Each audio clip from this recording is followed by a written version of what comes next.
कर रहे हैं जिस चैप्टर का नाम है हमारा द सेल। ठीक है, अब सेल होता क्या है? The cell is the basic unit of life just as bricks but are the building blocks of a house. Cells are the building blocks of living organisms, including plants, animals, and humans. Every living thing, from the smallest bacterium to the large whale, is made of cells. ठीक है, cell क्या है? एक basic unit है हमारी ज़िंदगी का। जैसे कि एक बिल्डिंग बनाने के लिए उसके लिए जो ईंटें होती हैं वो ज़्यादा ज़रूरी होती हैं। ठीक है, एक घर बनाने के लिए ईंटों की जितनी ज़रूरत होती है, सेम एज इट इज़ एक इंसान के जिस्म हो या फिर प्लांट्स हों, कोई भी हो, उनकी ज़िंदगी का जो बिल्डिंग ब्लॉक्स हैं उनको बनाने के लिए सेल्स अहम होते हैं। ठीक है, एक छोटा सा बैक्टीरिया ही क्यों ना हो, उससे लेकर एक बहुत बड़ी वेल्फ मछली जो है वो सब सेल्स से मिलकर बनती हैं। Most of the cells are very small and can not be seen with the naked eye. Despite their size, and cells are very complex and carry out all essential functions to keep living things alive and functioning. Cells बहुत छोटे होते हैं, उनको हम अपनी eyes से नहीं देख सकते। ठीक है, उनकी बनिस्बत साइज़ के सेल्स के जो अंदर का जो फंक्शन है वो बहुत ज़्यादा कॉम्प्लिकेटेड होता है, और वो जितने भी अहम फंक्शंस हैं जिस्म के, उन सारे उसका पूरा का पूरा वो काम कर रहे होते हैं। अच्छा, यहाँ पर बात करते हैं हम structure of cell. The basic structure of a cell was discovered by an English scientist Robert Hooke in 1865 using a simple microscope. Who examined a thin slice of cork and discovered tiny box-like structures that he called cells. He could not study the details of the internal structure of cell. However, in the 19th century, the quality of a microscope improved. In 1831, while studying plant cells under a microscope, a Scottish scientist Robert Brown observed the nucleus. After that, many organelles were discovered in coming years. In the following paragraphs, we will study the structures present in cells and their functions. अच्छा, यहाँ पर जब structure of sales की बात हो रही है तो सेल का एक बेसिक स्ट्रक्चर जो है वो डिस्कवर किया गया था एक इंग्लिश साइंटिस्ट रॉबर्ट हुक ने। ठीक है, 1865 में उसने एक सिंपल माइक्रोस्कोप यूज़ करके इसको एग्जामाइन किया था। उसने बताया था कि थिन स्लाइसेस हैं, ठीक है, या फिर एक टाइनी बॉक्स लाइक स्ट्रक्चर है जिसको इसने सेल्स का नाम दिया था। वो उस माइक्रोस्कोप के ज़रिए इसको फर्दर स्टडी नहीं कर सका था। देन इसके बाद हमारे पास एक साइंटिस्ट थे, ठीक है, 19वीं सेंचुरी में माइक्रोस्कोप की जब क्वालिटी इम्प्रूव हुई, उसके बाद एक स्कॉटिश साइंटिस्ट था जिसका नाम था रॉबर्ट ब्राउन। उसने उस सेल के अंदर न्यूक्लियस को ऑब्जर्व किया। फिर उसके बाद आराम से उसके अंदर सेल्स के अंदर बहुत सारे जितने भी ऑर्गेनेल्स हैं वो सब डिस्कवर्ड होते गए। ठीक है, जो हम आगे के पैराग्राफ से पढ़ेंगे। इसमें अब स्ट्रक्चर ऑफ सेल में हम बात करते हैं सबसे पहले सेल वॉल की।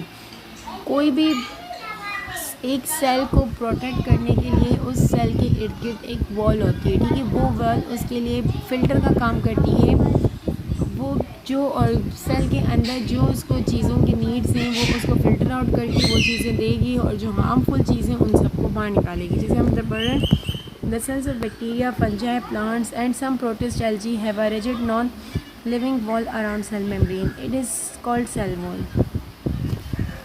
बैक्टीरिया है, फंजाई है, प्लांट्स हैं, और जो दूसरे भी प्रोटिस्ट हैं, एल्जी हैं, इनके पास एक रिजिड नॉन लिविंग वॉल होती है। ठीक है, जो सेल मेम्ब्रेन के इर्द गिर्द जिसको नाम दिया गया है सेल वॉल का।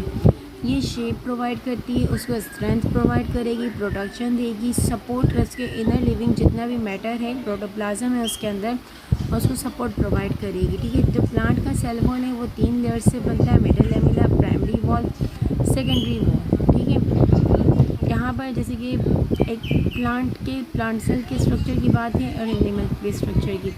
प्लांट का जो स्ट्रक्चर और प्लांट सेल का जो स्ट्रक्चर है उसमें सबसे पहले हमारे पास सेल वॉल आता है, फिर सेल मेम्ब्रेन है, then vacuole, mitochondria, ribosomes, Golgi apparatus, chromatin, nucleus, smooth endoplasmic reticulum,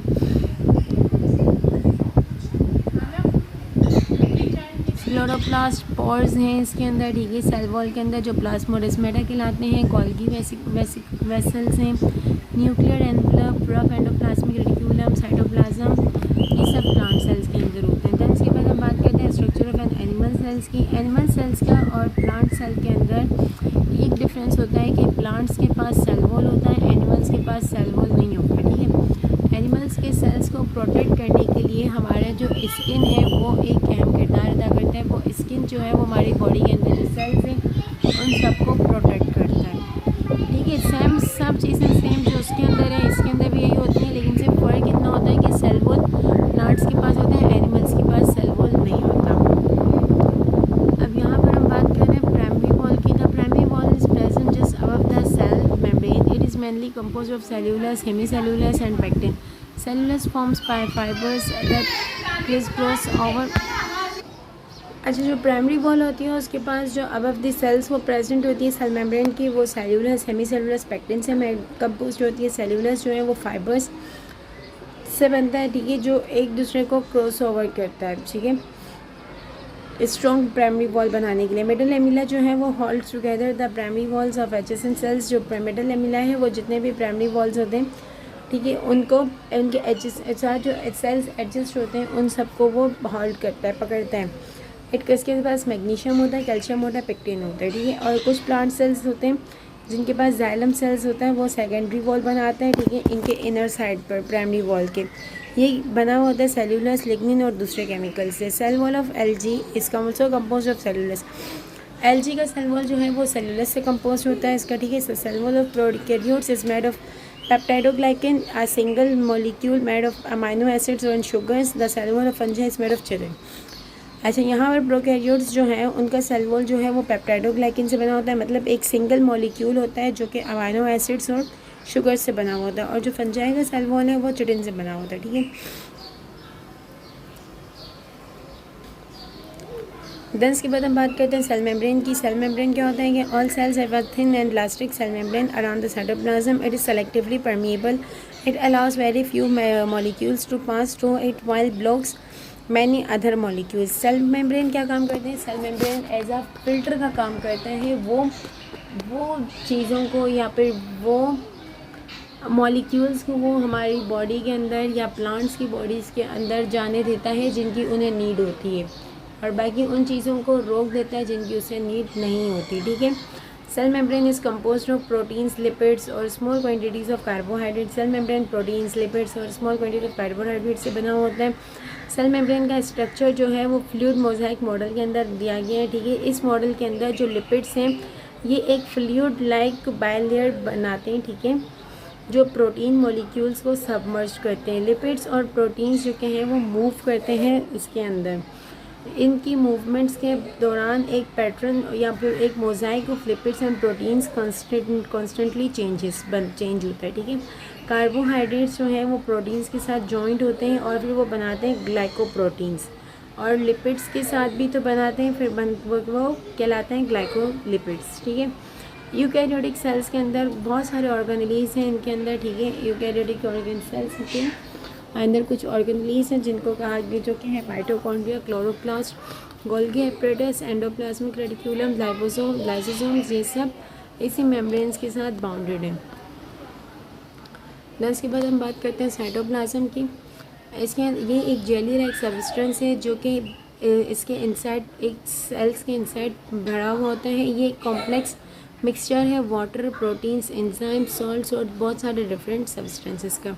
cytoplasm एक मीडियम प्रोवाइड करता है ऑर्गेनेलीज को जो कि इसके अंदर मूव करते हैं और अपना एक फंक्शन काम कर रहे होते हैं। वो काम कर रहे होते हैं जो हर एक सेल जितने हर एक ऑर्गेनेलीज के ऊपर जो फंक्शन है, जो काम है करने का, ये वो काम करता है, ठीक है। ये it also helps in the transport of materials throughout the cell. Cytoplasm जो है वो ट्रांसपोर्टेशन का भी काम करता है, सेल्स के अंदर मटीरियल्स को लेकर आना, लेके जाने का, ठीक है।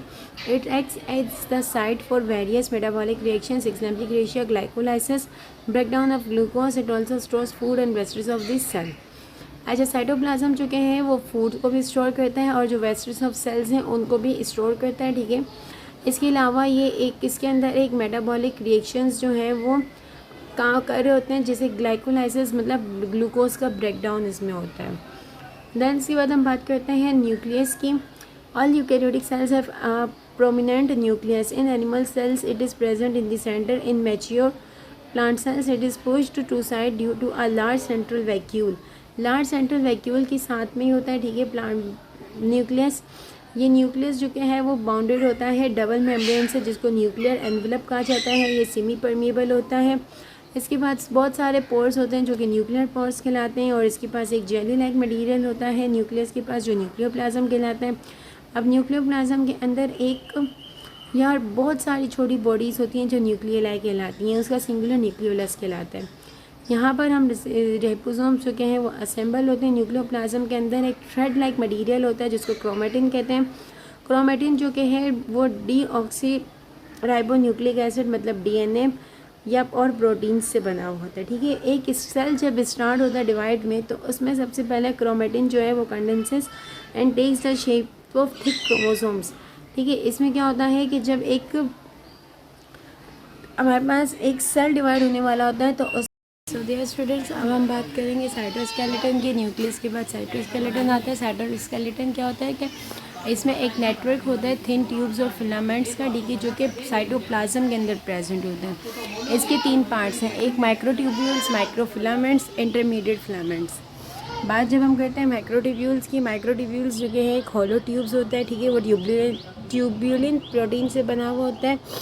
ये पार्ट जो कि है ऑर्गेनेल्स को होल्ड करता है, ठीक है, एक ही जगह पर, और उसके सेल की शेप को मेंटेन करता है, और वो ऑर्गेनेल्स के लिए एक एज अ ट्रैक काम करता है। माइक्रोट्यूब्यूल्स माइटोटिक स्पेंडल बनाते हैं, सीलिया और फ्लैजिला बनाते हैं, ठीक है। देन इसके बाद हम बात करते हैं माइक्रोफिलामेंट्स की। माइक्रोफिलामेंट्स जो कि हैं फाइनर होते हैं, ठीक है, माइक्रोट्यूब्यूल्स की बनिस्बत फाइनर होते हैं। ये कॉन्ट्रैक्टाइल प्रोटीन्स मैनली एक्टिन से बने हुए होते हैं। ये सेल मूवमेंट के अंदर हेल्प करते हैं।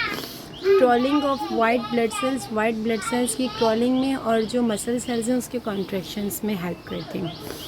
दस के बाद हम बात करते हैं इंटरमीडिएट फिलामेंट्स की। इंटरमीडिएट फिलामेंट्स एक रोड्स की तरह होते हैं, ठीक है, वो बहुत सारे प्रोटीन्स, केराटिन और वाइमेंटिन इनसे बने हुए होते हैं, ठीक है। ये न्यूक्लियस और कुछ ऑर्गेनेल्स जो कि हैं सेल्स के अंदर, उन सबको एक साथ रखते हैं और क्या कहते हैं, ये एक सेल टू सेल जंक्शन बनाते हैं। देन इसके बाद हम बात करते हैं राइबोसोम्स की। Ribosomes are tiny granular structures, they are the sites of protein synthesis. Ribosomes float freely in the cytoplasm and are also attached on the surface of rough endoplasmic reticulum. Ribosomes जो कि हैं वो tiny granular structures होते हैं। ये जो कि हैं वो साइट्स ऑफ प्रोटीन्स, ये जो है वो साइट्स ऑफ प्रोटीन के लिए होते हैं। सिंथेसिस राइबोसोम्स जो है वो फ्लोट कर रहे होते हैं साइटोप्लाज्म के अंदर फ्रीली, और ये अटैच्ड होते हैं रफ एंडोप्लाज्मिक रेटिकुलम की सरफेस पे। ये जो कि तकरीबन इनके अंदर जो अमाउंट है प्रोटीन और राइबोसोमल आरएनए, ये सब राइबोसोमल आरएनए और प्रोटीन से कंपोज होते हैं। राइबोसोम्स जो के हैं वो मेम्ब्रेन्स बाउंडेड नहीं होती, ठीक है, वो मेम्ब्रेन से बाउंडेड नहीं होते, और इनको ऑल्सो ये प्रोकैरियोट्स में भी होते हैं। यूकैरियोटिक राइबोसोम्स जो के हैं वो स्लाइटली लार्जर होते हैं प्रोकैरियोटिक के बनिस्बत। हर एक राइबोसोम जो के पास 2 सब यूनिट्स होते हैं, ठीक है। इनके जो 2 सब यूनिट ऑफ राइबोसोम्स जो के हैं वो प्रोटीन सिंथेसिस का प्रोसेस कर रहे होते हैं, ठीक है। जब राइबोसोम्स अपना काम फिनिश करते हैं तो इसके सब यूनिट्स जो के हैं वो सेपरेटेड हो जाते हैं, अलग हो जाते हैं। देन इसके बाद हम बात करते हैं एंडोप्लाज्मिक रेटिकुलम की। ये एक मेम्ब्रेन बाउंडेड चैनल्स होते हैं, ठीक है, उसका नेटवर्क होता है जो कि प्रेजेंट होता है साइटोप्लाज्म यूकैरियोटिक सेल के अंदर। इसके 2 टाइप्स हैं, एक रफ एंडोप्लाज्मिक, दूसरा smooth endoplasmic. Rough endoplasmic reticulum जो है वो न्यूमरस राइबोसोम्स के साथ अटैच होता है उसकी सरफेस पे, और रफ एंडोप्लाज्मिक रेटिकुलम जो कि है वो प्रोटीन की फंक्शंस के लिए प्रोटीन सिंथेसिस के अंदर सर्व होता है। देन इसके बाद हम बात करते हैं स्मूथ एंडोप्लाज्मिक रेटिकुलम की। ये राइबोसोम्स के अंदर राइबोसोम्स की कमी होती है, ठीक है। ये लिपिड मेटाबॉलिज्म्स के अंदर इन्वॉल्व होता है, और जो है ये मटेरियल्स का ट्रांसपोर्ट कर होता है एक जगह से दूसरी जगह पर सेल्स के अंदर ही या दूसरे सेल्स में, ठीक है। और ये डिट्रोफाइट्स होते हैं जो हार्मफुल केमिकल्स होते हैं जो सेल्स के अंदर इंटर होते हैं, ये उसके साथ डिट्रोफाइट्स करता है, ठीक है, उसके लिए लड़ता है। और मसल सेल्स के अंदर स्मूथ एंडोप्लाज्मिक रेटिकुलम जो कि है वो कॉन्ट्रैक्शन के प्रोसेस के अंदर ऑल्सो इन्वॉल्व होता है।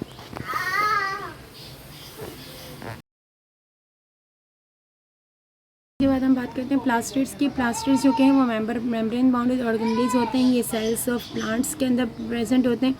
ये फोटोसिंथेसिस का प्रोसेस के लिए यूज़ होते हैं, ठीक है। इसके 3 टाइप्स होते हैं प्लास्टिड्स के, क्लोरोप्लास्ट, क्रोमोप्लास्ट, ग्लूकोप्लास्ट, ठीक है। क्लोरोप्लास्ट जो कि हैं वो ये पिगमेंट्स का काम कर रहे होते हैं प्लास्टिड्स प्लांट्स के अंदर, ठीक है। क्लोरोप्लास्ट जो है वो ग्रीन कलर का पिगमेंट देता है जो कि फोटोसिंथेसिस के लिए यूज़ होते हैं। देन इसके बाद हम बात करते हैं क्रोमोप्लास्ट की। क्रोमोप्लास्ट जो कि है वो क्रोमोप्लास्ट जो कि है वो मल्टी कलर्स का पिगमेंट देता है, जो ब्राइट कलर्स होते हैं। ये क्रोमोप्लास्ट जो कि फ्लावर के पेटल्स हो गए, फ्रूट्स हो गए, इनके अंदर प्रेजेंट होते हैं, इनकी सेल्स में। देन हम बात करते हैं ल्यूकोप्लास्ट की। ल्यूकोप्लास्ट वो प्लास्टिड होते हैं जिनके अंदर कोई कलर नहीं होता, ठीक है, ये कलरलेस होते हैं। तो ये मतलब ये अपने अंदर जो कि है वो स्ट्रेचेस, लिपिड्स, प्रोटीन्स वगैरह इन सबको अपने अंदर स्टोर करते हैं, ठीक है। और जैसे कि इसके अंदर एग्जांपल अंडर रूट स्ट्रीम्स हो गए, सीड्स हो गई, रूट्स हो गई, ये सब ल्यूकोप्लास्ट कहलाती हैं।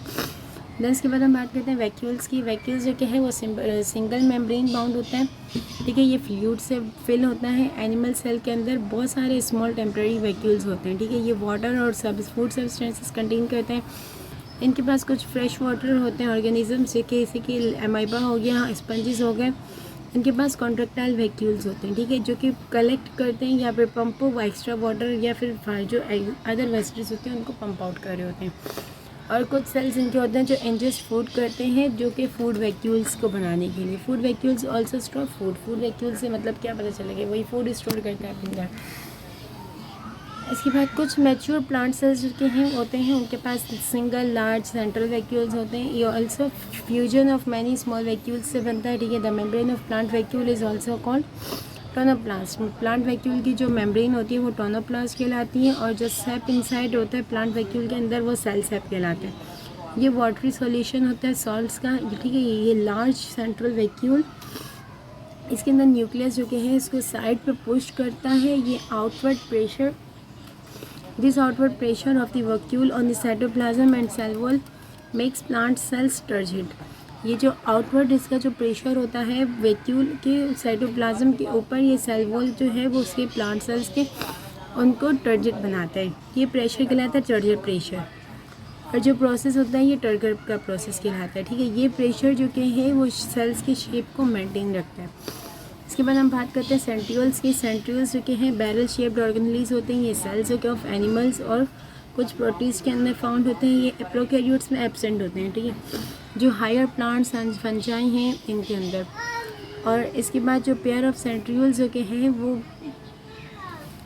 राइट एंगल्स होती हैं हर किसी के पास, ठीक है। In animals a pair of is called a centrosome. Animals के पास जो पेयर होता है वो सेंट्रोसोम कहलाता है। ये न्यूक्लियस के इर्द गिर्द होता है, न्यूक्लियर एनवलप के पास, ठीक है। हर जो सेंट्रियोल है वो 9 ट्रिपलेट्स ऑफ माइक्रोट्यूब्यूल से बनता है, ठीक है, ट्यूब्यूलिन प्रोटीन से।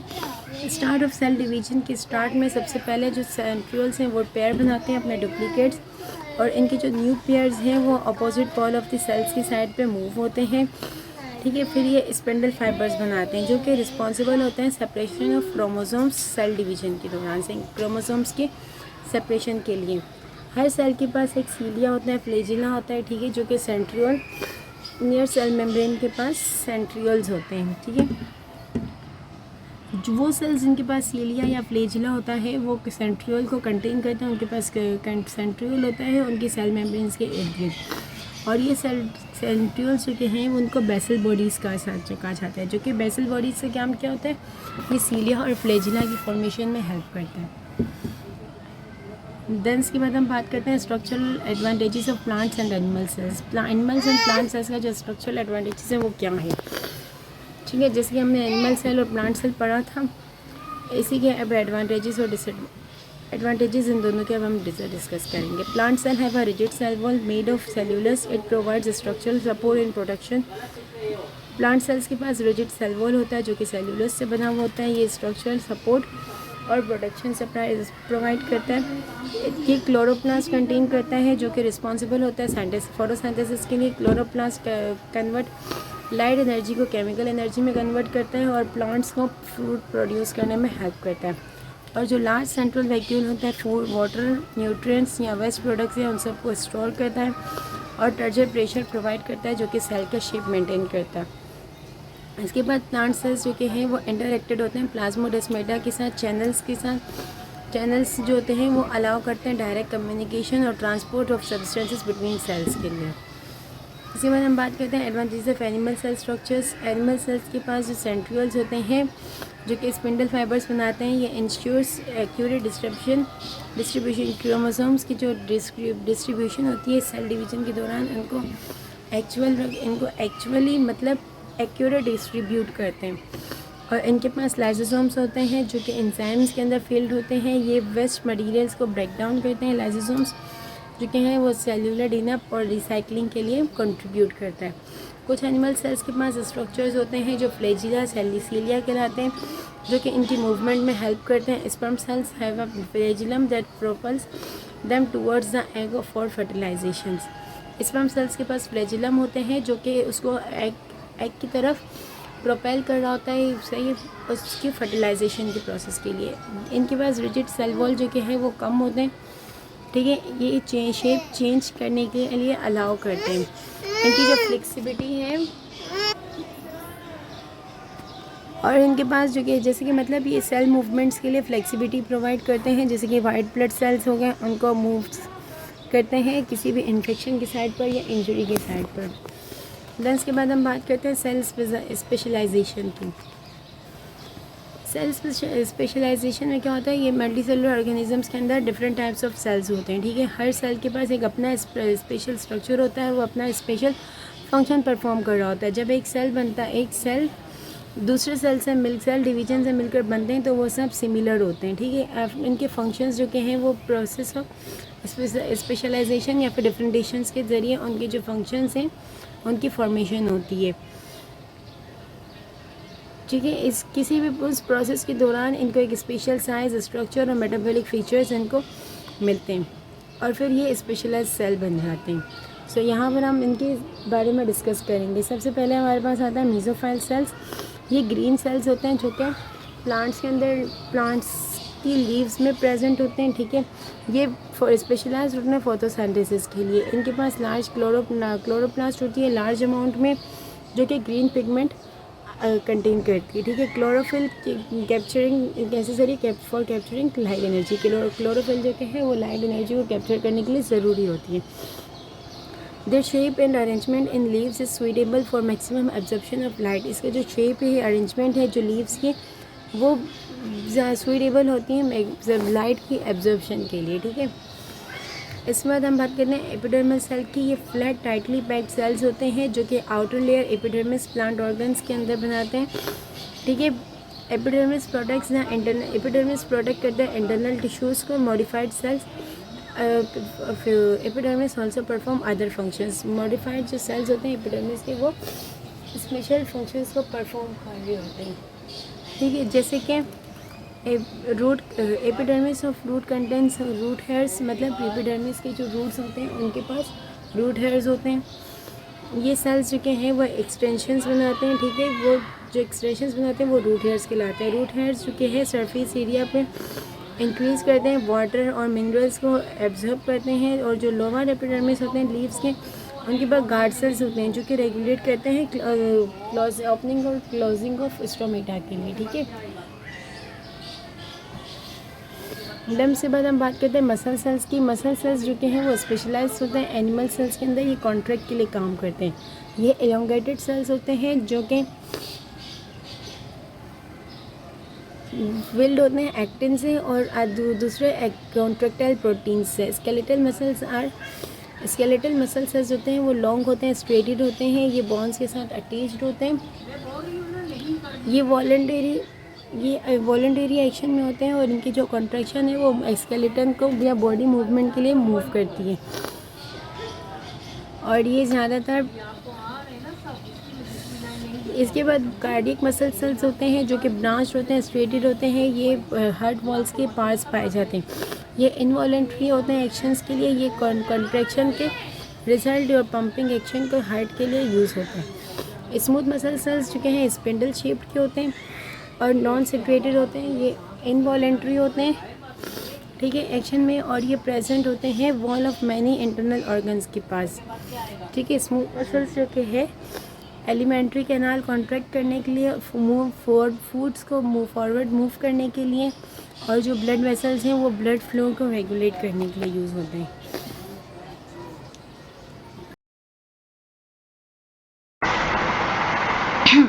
अस्सलाम वालेकुम एवरीवन। मेरा नाम फ़ातिया है और ये जो है वो बायो का सिलेबस स्टार्ट है 9th क्लास की बायो का। इसका जो चैप्टर थर्ड था उसका लास्ट टॉपिक जो है वो रहता है स्टेम सेल। अब स्टेम सेल हमारे पास क्या होता है कि जितने भी जो हमारे पास सेक्सुअली रिप्रोड्यूसिंग ऑर्गेनिजम्स होते हैं उनमें जो डिफरेंट टाइप ऑफ सेल होते हैं वो हमारे पास सिंगल सेल से जो है वो राइज होते हैं, यानी कि एक हमारे पास जाइगोट होता है और जाइगोट की डिफरेंशिएशन होती है, उसी से हमारे पास बाकी सेल की जो है वो फॉर्मेशन होती है। तो अब हमारे पास जाइगोट जो है ये हमारे पास एक अनस्पेशलाइज्ड सेल होता है और इसकी एबिलिटी होती है न्यू सेल्स को फॉर्म करने की, न्यू सेल्स को बनाने की, जो कि बाद में डिफरेंशिएट होते हैं स्पेशलाइज्ड सेल में। यानी कि कुछ जो होते हैं वो नर्व सेल बनाते हैं, कुछ जो है वो स्केलेटल सेल बनते हैं, कुछ से जो है वो मसल सेल्स बनते हैं। तो ये जो हमारे पास अनस्पेशलाइज्ड सेल जिसकी एबिलिटी होती है वैरायटी ऑफ स्पेशलाइज्ड सेल को जो है वो फॉर्म करने की, इसे हम लोग बोलते हैं स्टेम सेल। तो स्टेम सेल अब हमारे पास क्या होता है, कोई भी अनस्पेशलाइज्ड सेल जिसकी एबिलिटी होती है, जिससे हम लोग variety of different specialised cell बना सकते हैं, उसे हम लोग स्टेम सेल बोलते हैं। अब ड्यूरिंग डेवलपमेंट क्या होता है कि जो हमारे पास अर्लीस्ट स्टेम सेल होता है वो हमारे पास जाइगोट होता है, वो डिवाइड करता है, उससे हमारे पास डिफरेंट सेल की जो है वो लाइंस बनती हैं। अब हर सेल की जो लाइंस है वो फिर डिफरेंशिएट होती है स्पेसिफिक टाइप में, जैसे कि स्किन सेल्स में, मसल सेल्स में, नर्व सेल्स में और ब्लड सेल्स में।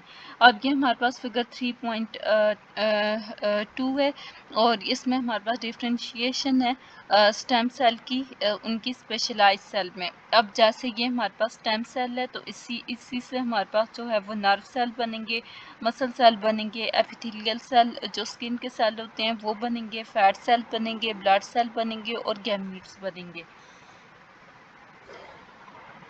अब हमारे पास जो स्टेम सेल्स हैं ये हमारे पास बॉडी के डिफरेंट पार्ट्स में होते हैं थ्रू आउट द लाइफ। अब स्टेम सेल जो हैं ये डिवाइड होते हैं और डिफ्रेंशिएट करते हैं स्पेसिफिक सेल में जिनकी जो है वो बॉडी को ज़रूरत होती है। ये जो है वो रीजनरेट करते हैं डैमेज टिश्यूज़ को। स्टेम सेल जो हैं कि स्किन में प्रेजेंट होते हैं, ये वाउंड हीलिंग में जो है वो हेल्प करते हैं, जैसे कहीं भी कोई इंजरी वगैरह होती है, स्किन वगैरह मतलब स्किन सेल जो है वो डैमेज होते हैं, तो ये वाले जो स्टेम सेल जो हैं ये न्यू सेल को फॉर्म करते हैं। फिर वहाँ से वो जो जगह होती है स्किन जहाँ से डैमेज होती है वो रिपेयर हो जाती है। स्टेम सेल जो हैं ये लिवर में भी प्रेजेंट होते हैं, अगर कोई भी डैमेज आता है तो ये उसको जो है वो रिपेयर करते हैं। अब स्टेम सेल जो हैं ये हमारे पास बोन मैरो में भी प्रेजेंट होते हैं और डिफरेंशिएट होते हैं और different type of blood cells हमारे पास बनाते हैं और ये इम्यून सेल्स को भी जो है वो बनाते हैं। अब हमारे पास स्टेम सेल जो हैं वो ब्लड सेल्स के, अब स्टेम सेल जो हैं इसी से हमारे पास रेड ब्लड सेल बनेंगे, प्लेटलेट्स बनेंगे, वाइट ब्लड सेल्स बनेंगे। और अब ये जो बॉक्स है इसमें कि कुछ बॉडी के पार्ट्स में जैसा कि गट और बोन मैरो में जो अडल्ट स्टेम सेल होते हैं वो हमारे पास रेगुलरली डिवाइड होते हैं और न्यू टिश्यूज़ को जो है वो प्रोड्यूस करते हैं मेंटेनेंस और रिपेयर के लिए। तो अब ये जो थर्ड चैप्टर है ये कंप्लीट हो गया है। इंशाल्लाह जो नेक्स्ट चैप्टर है फोर्थ चैप्टर वो जो है वो कल स्टार्ट करेंगे। तो तब तक के लिए अल्लाह हाफिज़।